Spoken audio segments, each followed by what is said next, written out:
श्री महाप्रज्ञ गुरवे नमः। ओम श्री महाप्रज्ञ गुरवे नमः। ओम श्री महाप्रज्ञ गुरवे नमः। ओम श्री महाप्रज्ञ गुरवे नमः। ओम श्री महाप्रज्ञ गुरवे नमः। नमो अरहंताणं नमो अरहंताणं नमो अरहंताणं।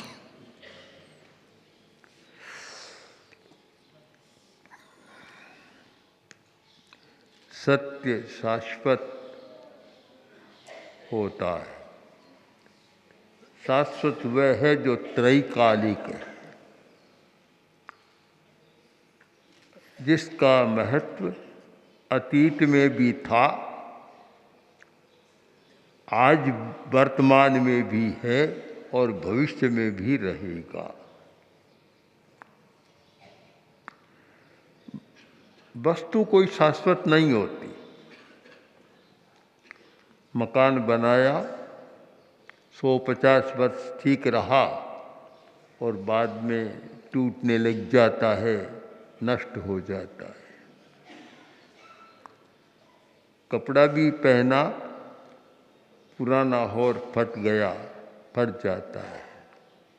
जितने भी वस्तुएं हैं वे एक समय के बाद नष्ट और समाप्त हो जाती है,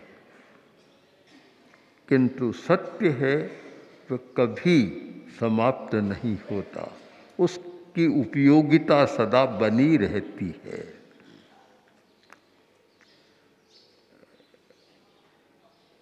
व्रत है वह एक सच्चाई है, सत्य है। उसका महत्व कभी समाप्त नहीं होता। संयम शाश्वत है। संयम का महत्व सदा बना रहता है।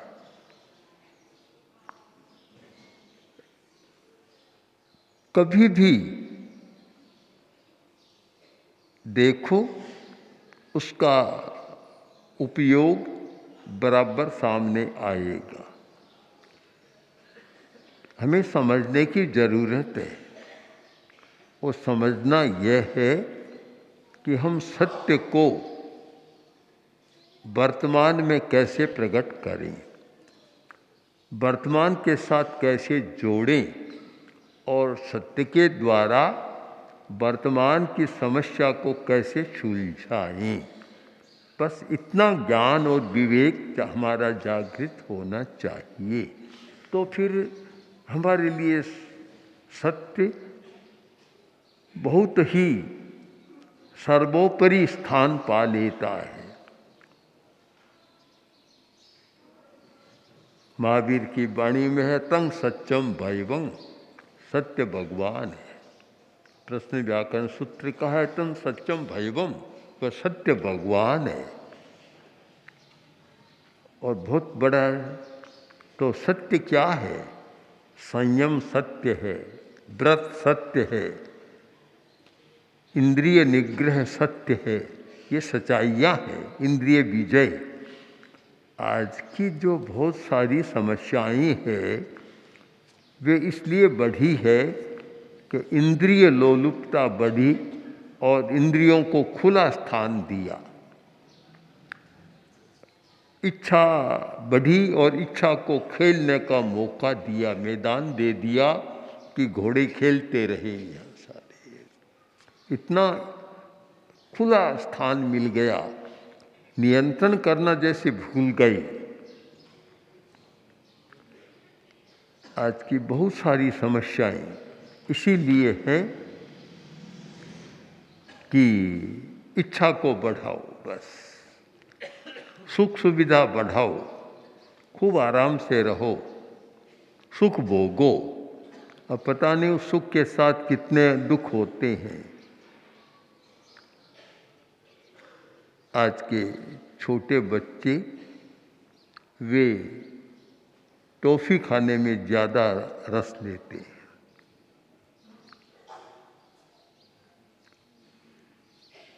अब बच्चों में तो समझ नहीं होती, और माँ या घर के जो रक्षक क्या करते हैं कि बच्चा रोता है तो एक टॉफ़ी देते हैं कि रोना बंद कर दिया, और कोई उधम मचाती है तो टॉफ़ी दो, बंद कर देगा। इसको मान लिया कि बच्चे को बस ठीक रखने का साधन है, पर ये नहीं सोचते कि उसकी आंतों को अभी से खराब कर रहे हो, उसके स्वास्थ्य को बिगाड़ रही हो, ये नहीं सोचते। एक दिन कोई परिवार बैठा था और वह बच्चा आता कभी किसी के यहाँ लगा देता, तो लगाता तो उसकी माँ उसको एक टॉफ़ी दे देती। तो मैंने कहा ये क्या करती हो, बार बार क्यों देती हो? तो वह अपनी भाषा में बोली कि बहुत छरड़ो है। तो क्या करें हम?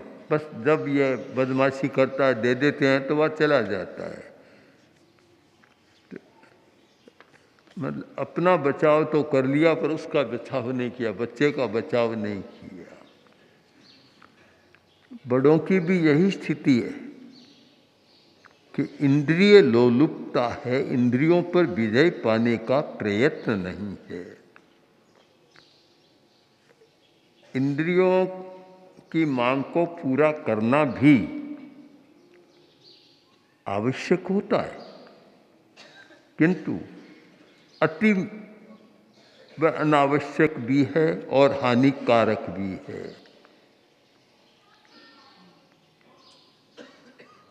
आपने आनंद श्रावक का सुना होगा।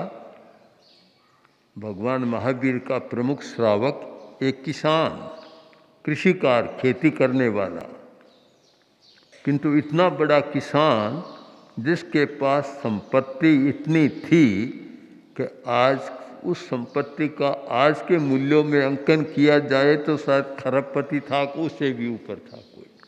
इतना बड़ा किसान था, इतना बड़ा धनी था। भगवान महावीर के दर्शन किए और दर्शन के बाद जब महावीर ने देखा कि यह कोई अच्छी आत्मा लग रही है, तो भगवान महावीर ने उसे धर्मोपदेश दिया, अगार धर्म बतलाया, एक गृहस्थ का धर्म बतलाया। गृहस्थ का धर्म, क्योंकि धर्म दो प्रकार के बतलाए गए हैं। धम्मे दुविहे पन्नते, अगार धम्मे अणगार धम्मे, दो प्रकार के धर्म बतलाए गए हैं। एक अगार धर्म गृहस्थ का धर्म, एक अनगार जो घर छोड़ चुका, साधु बन चुका, उसका धर्म। अगार धर्म बतलाया। ये 12 व्रत जो मिल रहे हैं, इनका शायद सबसे पहला उल्लेख यह है कि भगवान महावीर ने आनंद को धर्मोपदेश दिया और ये 12 व्रत बतलाए और आनंद ने स्वीकार किया। अब देखें, शाश्वत सत्य यह होता है कि एक खुला इतना बड़ा धनी आदमी था, सब कुछ करता था, किंतु जब से भगवान महावीर की शरण में आया और शाश्वत सत्य को समझा, तो उसका जीवन कैसे बन गया कि इतना बड़ा तो आदमी फिर संकल्प करता है कि मैं इतने से ज़्यादा परिग्रह, व्यक्तिगत स्वामित्व नहीं रखूँगा, मैं इतने से ज़्यादा खाऊंगा नहीं, इतने से ज़्यादा कपड़ा नहीं रखूँगा, हर चीज़ का परिमाण करता है। यह है सच्चाई। आज का अध्ययन करने वाला व्यक्ति जानता है, एक नया सिद्धांत वैज्ञानिकों ने इन शताब्दियों में, वर्षों में किया, जिसका नाम है इकोलॉजी, सृष्टि संतुलन का सिद्धांत। इकोलॉजी, सृष्टि संतुलन। अब सृष्टि संतुलन का मतलब क्या है कि आदमी तो ज़्यादा है और पदार्थ कम है। इसलिए बांट बांट कर खाओ, सृष्टि का संतुलन बनाए रखो। अब एक आदमी इतना ज़्यादा इकट्ठा कर लेता है कि 100 आदमी भूखे मर जाते। उन्होंने विचार किया एक वैज्ञानिक दृष्टि से सृष्टि को संतुलित बनाए रखने के लिए। अब जो भगवान महावीर का सिद्धांत या 12 व्रतों का सिद्धांत क्या है? अगर 12 व्रती बने, व्रत दीक्षा स्वीकार करे, तो इकोलॉजी का सिद्धांत तो अपने आप फलित हो जाता है, सृष्टि संतुलन तो अपने आप बनता है। कभी परिमाण करो। जब लाल बहादुर शास्त्री प्रधानमंत्री थे और अन्न की कमी थी, तो उन्होंने एक दिन, सप्ताह में एक दिन एकासन, एक बार भोजन करो। उससे भी काफ़ी एक समस्या का समाधान हुआ। अगर सब लोग आहार संयम की बात करें तो बहुत समाधान होता है। आज तो कुछ उल्टा हो रहा है कि अनाज तो महंगा हो रहा है और विलासिता के साधन सस्ते हो रहे हैं। अगर इस सच्चाई को समझने का प्रयत्न नहीं किया, व्रत और संयम का ठीक मूल्यांकन नहीं किया, तो शायद 2, 4, 5 दशक के बाद ऐसी स्थिति आने वाली है कि अन्न मिलना मुश्किल हो जाएगा। आज भी दुनिया में अन्न कम हो रहा है। 50 वर्ष पहले जितना अन्न भंडार था, आज विश्व के पास उतना नहीं है, क्योंकि अन्न पैदा करने वाली भूमि तो कारखानों में जा रही है या निकम्मी हो रही है, या कृत्रिम रसायनों से भूमि का जो उपजाऊपन समाप्त हो रहा है। तो शायद एक समय ऐसा आने वाला है कि अन्न मिलना भी बड़ा भारी हो जाएगा। पास में पैसा है, हीरे हैं, माणक है, मोती है, पर खाने को अन्न नहीं है, तो क्या करेगा? फिर तो हीरों को खाएगा या रत्नों को खाएगा, पैसे को खाएगा, क्या करेगा? यही समस्या पानी की होने वाली है। एक जैन श्रावक का ऐसा व्रत था कि पानी ज़्यादा नहीं ढोलेंगे, ज़्यादा दुरुपयोग नहीं करेंगे। कारण कि एक बूंद में असंख्यात जीव, एक एक बूंद पर हम ध्यान देंगे और पानी को वैसे बरतेंगे जैसे एक कंजूस आदमी घी को बरतता है। एक धारणा थी और प्रसिद्ध था। कभी रूपचंद जी कितना 52 तोला पानी से स्नान कर लेते थे। महात्मा गांधी भी ऐसे बहुत कम पानी से स्नान करते थे। केवल आजकल पानी बहुत खर्च हो रहा है। तो आज भी दुनिया में कुछ ऐसे देश हैं कि जहाँ पानी की इतनी कमी है कि गंदी नाली के पानी को फिर साफ करके पानी पिलाया जाता है। और यहाँ भी, हिंदुस्तान में भी समस्या पैदा होने वाली है। और आज के जो संयुक्त राष्ट्र संघ के जो अलग अलग विभाग हैं, तो उनका भी वैज्ञानिकों का कहना है कि इस बार अब कोई लड़ाई होगी तो पानी को लेकर होगी। पानी की कमी को, पानी मिलना भी मुश्किल हो जाएगा, इतनी पानी की कमी आने वाली है। और हो सकता है कि हर देश को ये गंदी नालियों का पानी साफ कर ही पिलाना पड़े। अब आप सच्चाई को देखें कि जिन सच्चाइयों का व्रतों के साथ संबंध था, प्रतिपादन किया गया था कि भाई परिमाण करो, हर चीज़ का परिमाण करो। पुरानी पुरानी बाइयाँ और भाई भी वे 14 नियम चितारते थे कि इतने से ज़्यादा आज यात्रा नहीं करूँगा। आज कितना मूल्य है कि आज तो यात्रा एक मजाक हो गई। बस अभी यहाँ अभी कहाँ, कभी घंटों में वायुयान में जाओ, कहीं जाओ, और इतने एक्सीडेंट सड़कों पर होने शुरू हो गए। अगर लेखा जोखा करें तो पूरे विश्व में करोड़ों लाखों आदमी एक्सीडेंट के कारण मरते हैं। अति यात्रा, बिना मतलब की यात्रा, परिमाण के भी बहुत आवश्यक हो तभी जाना है, नहीं तो नहीं जाना है। एक हर चीज़ का एक परिमाण, 14 नियम इतने वैज्ञानिक हैं और इतने महत्वपूर्ण है, और वर्तमान की समस्या का इतना समाधान है। आज इतने से ज़्यादा द्रव्य नहीं खाऊंगा, अगर करे आज 5 से ज़्यादा द्रव्य नहीं खाऊंगा तो त्याग है, त्याग ही नहीं है कोरा। हर त्याग के साथ शरीर का स्वास्थ्य और मन का स्वास्थ्य जुड़ा हुआ है कि ज़्यादा खाएगा पचेगा नहीं तो अपान दूषित हो जाएगा।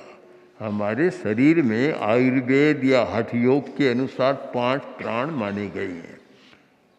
प्राण, उदान, अपान, समान और व्यान, ये 5 प्राण माने जाते हैं। ये हमारा जो स्थान है, नाभि से लेकर ये नीचे का जो इतना सा स्थान है, ये अपान का स्थान है, अपान प्राण का स्थान है। ये जिसका साफ रहता है उसका दिमाग स्वस्थ रहता है, निर्मल रहता है, सकारात्मक चिंतन रहता है।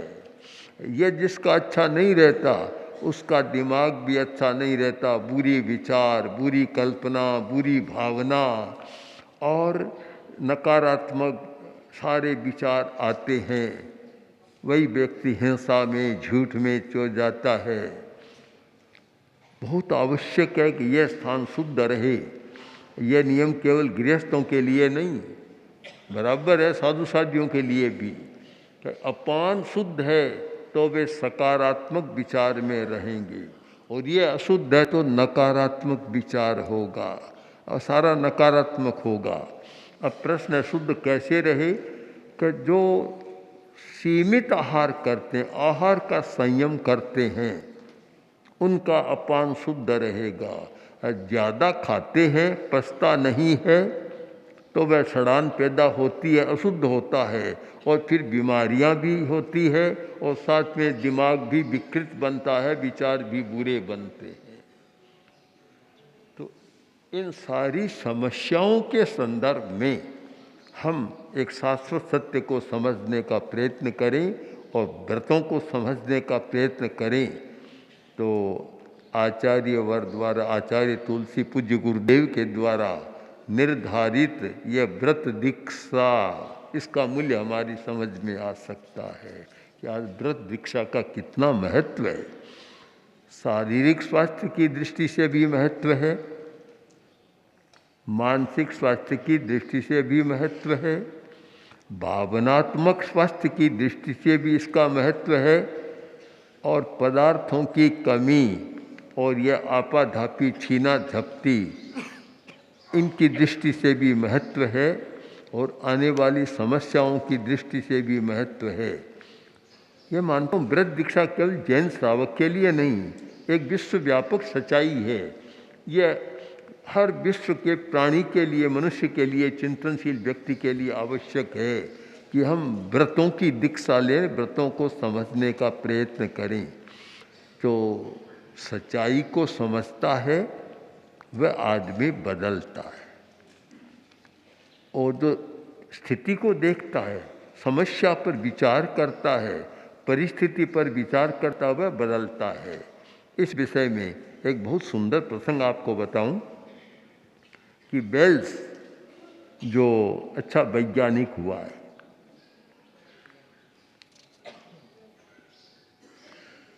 तो उसने बहुत पैसे कमाए और बड़ा मकान बनाया। जो नीचे का तला था, इतना बढ़िया कमरा, सजे हुए कमरे, बहुत सुख सुविधाएं हैं। ऊपर के कमरे साधारण से, वह ऊपर रहता था और नौकरों को नीचे रखता था। एक दिन मित्र आया और मित्र ने देखा तो नीचे तो बहुत ठाट बाट है। बोला कि आप कहाँ रहते हैं? कि मैं यहाँ नहीं रहता, ऊपर रहता हूँ। ऊपर ले गया तो साधारण कमरे थे। मित्र समझ नहीं सका ये क्या, नौकर तो बड़ी ठाट बाट से रहते हैं, बढ़िया कमरों में रहते हैं, आपके कमरे तो साधारण है। तो बेल्स ने कहा कि मेरी माँ नौकरानी थी, नौकरानी थी और पैसा मैंने कमाया है। तो मैं समझता हूँ कि नौकर ज़्यादा महत्व का होता है। मेरी माँ ने जो काम किया उनके लिए मुझे करना चाहिए। तो मेरी दृष्टि में नौकर ज़्यादा महत्व के हैं, मैं तो साधारण में रह सकता हूँ। एक सच्चाई को समझने का प्रयत्न किया और एक आदर्श उपस्थित कर दिया।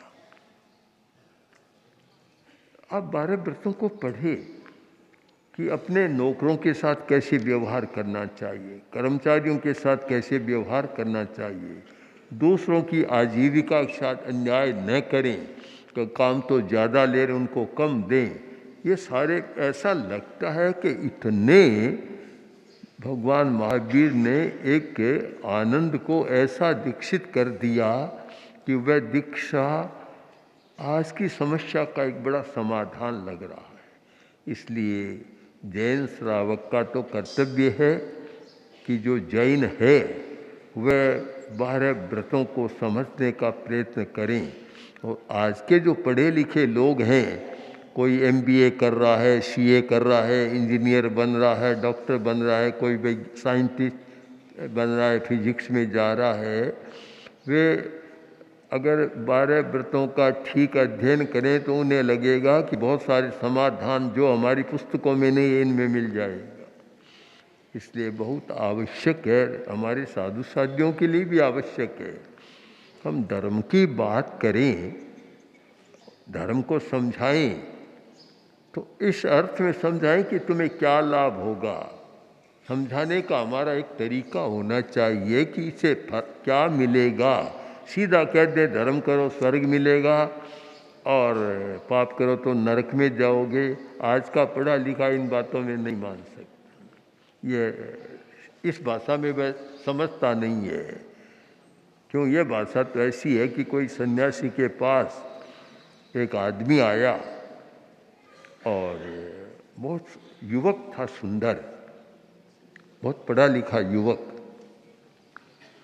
आ गया सन्यासी के पास। सन्यासी ने देखा बहुत अच्छा युवक है, मन ललचा गया और बोला कि तुम मेरे चेले बन जाओ, मैं तुम्हें स्वर्ग का राज्य दूंगा। यह आजकल पट्टा दिया जाता है, स्वर्ग का भी पट्टा दिया जाता है, सर्टिफिकेट देते हैं, स्वर्ग का भी देते हैं। वह तो बहुत पढ़ा लिखा था, तो वह इन बातों में नहीं आने वाला था। वह बोला कि तुम मेरे चेले बन जाओ, मैं तुम्हें दिल्ली का राज्य दूँ। तो सन्यासी बोला कि दिल्ली का राज्य तेरे बाप का है क्या? तो वह बोला स्वर्ग का राज्य तेरे बाप का है क्या? इन बातों से कोई बहुत नहीं। हम शाश्वत सत्यों को वर्तमान के संदर्भ में और उन सत्यों की उपयोगिता पर अधिक ध्यान दें, वैसे अभिव्यक्त करें, प्रकट करें, तो शायद इनका मूल्यांकन भी होगा और लोग समझ पाएंगे और समस्या का समाधान भी होगा। ओम ओम श्री महाप्रज्ञ गुरवे नमः।